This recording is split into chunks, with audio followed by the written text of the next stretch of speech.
Imagine waking up in the dead of night to a notification on your phone, your heart pounding as you check the security feed, only to see her, your beloved wife, gone for years, standing in your living room like she never left. The chill that ran down my spine wasn't just from fear, it was from the raw ache of loss crashing back like a tidal wave, mixed with an impossible spark of hope that maybe, just maybe, death isn't the end we think it is.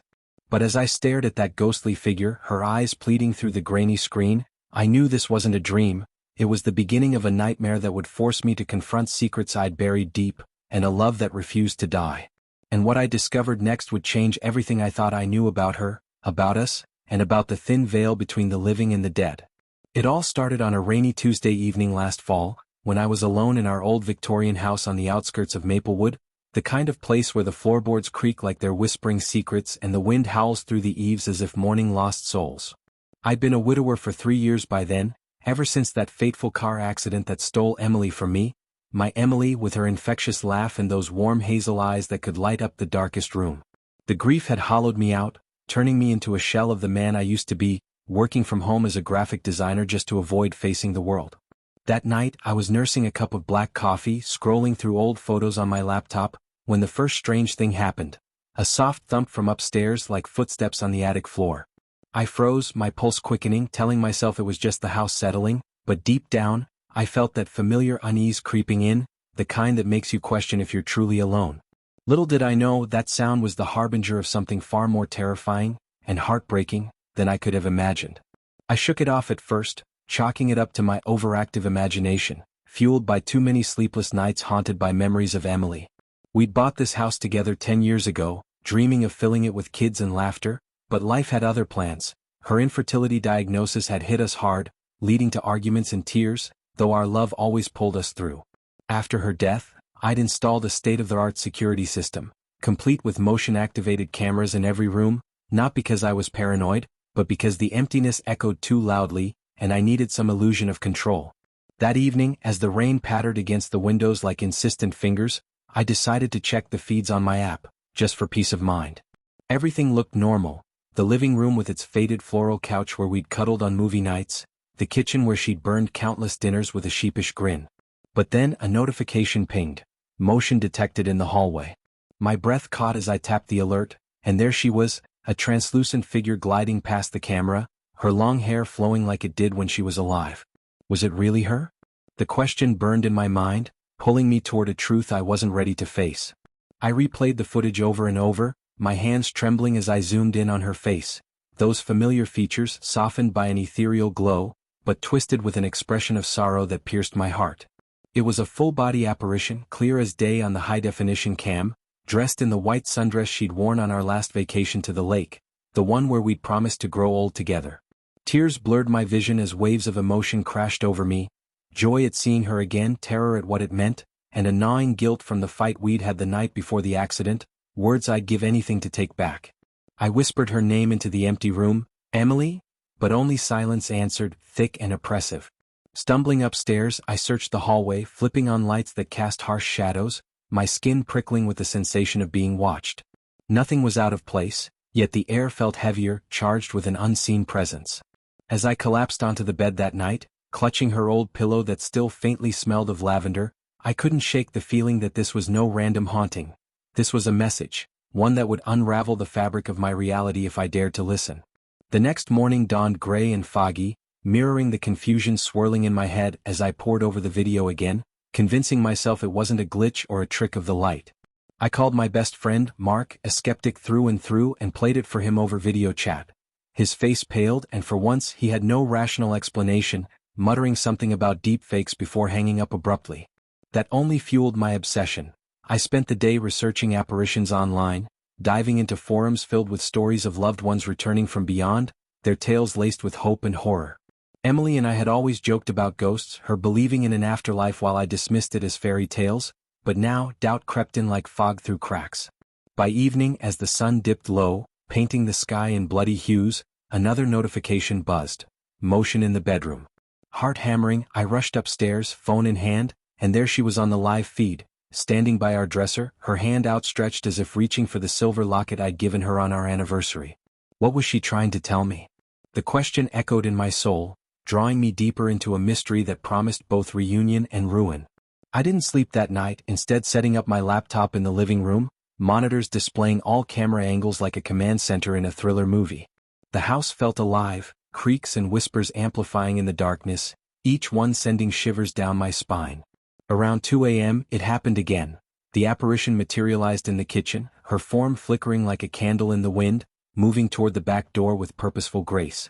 I bolted downstairs, flipping switches, but she vanished before I could reach her, leaving only a chill in the air and the faint scent of her perfume, jasmine and vanilla, a fragrance I'd forbidden myself from buying since her passing. Kneeling on the cold tile floor, I sobbed, memories flooding back. Our first kiss under the stars, the way she traced patterns on my back during storms, the devastating doctor's visit where we learned we'd never have children. Was this her way of saying goodbye or something more? As dawn broke, painting the kitchen in soft light, I vowed to uncover the truth, no matter the cost, because ignoring her now felt like betraying our love all over again. Driven by a mix of desperation and longing, I delved into our past, rummaging through boxes in the attic that I'd avoided for years, dust motes dancing in the beam of my flashlight like tiny spirits.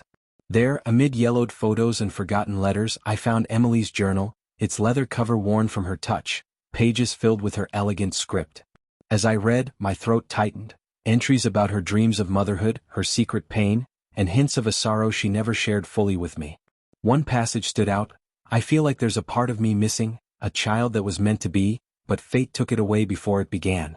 Tears streamed down my face as I realized the depth of her hidden grief, a burden she'd carried alone to spare me.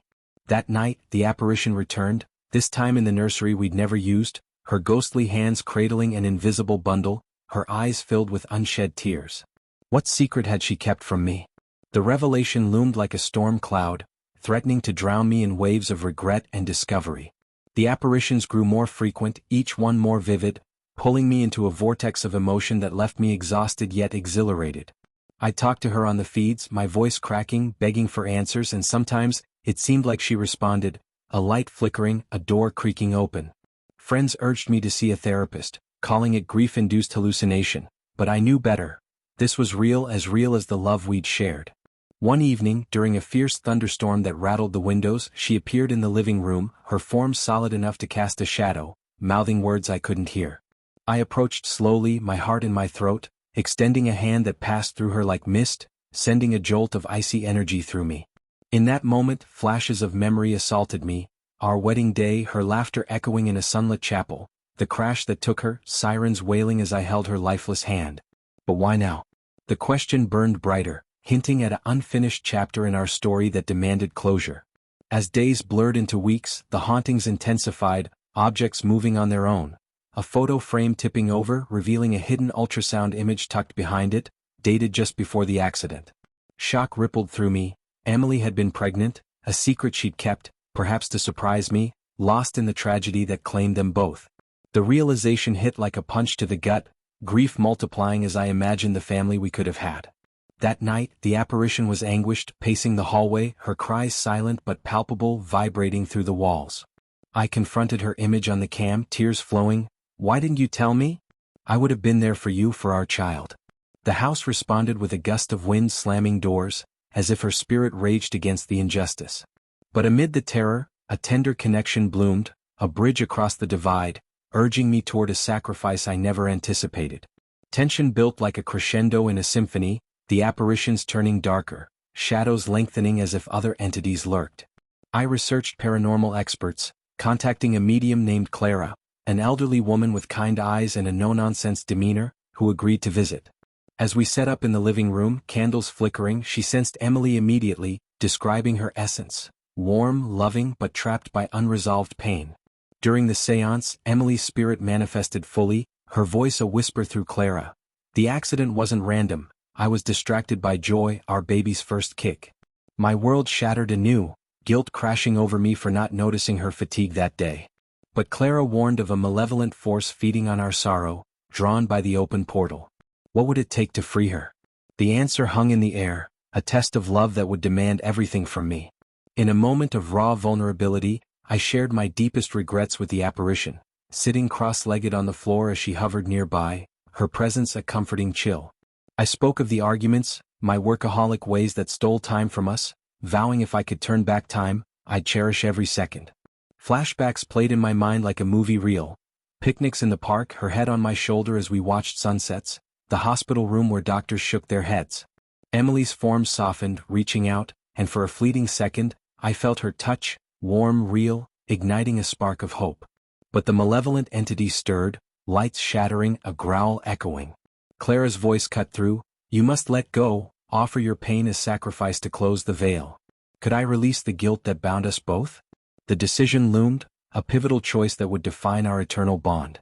The climax came on a moonless night, the house groaning under an invisible weight as I prepared for the ritual Clara prescribed, a blend of words, relics, and heartfelt surrender.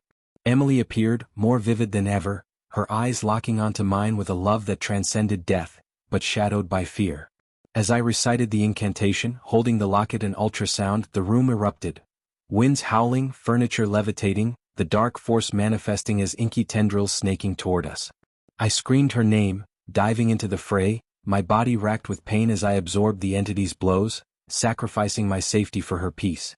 Visions assaulted me, our unborn child's laughter, Emily's smile in a heavenly light, and in that chaos I forgave myself, whispering, "I love you, go now, be free."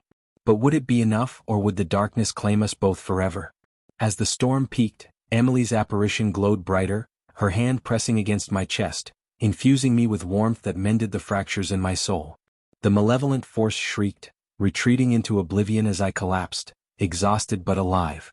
When I awoke, the house was still, sunlight streaming through windows like a benediction. Emily was gone, but not truly, her presence lingered in gentle ways, a breeze carrying jasmine dreams where she smiled, assuring me our child was with her. Months later, I sold the house, starting anew, carrying their memory as a light rather than a burden. The security footage?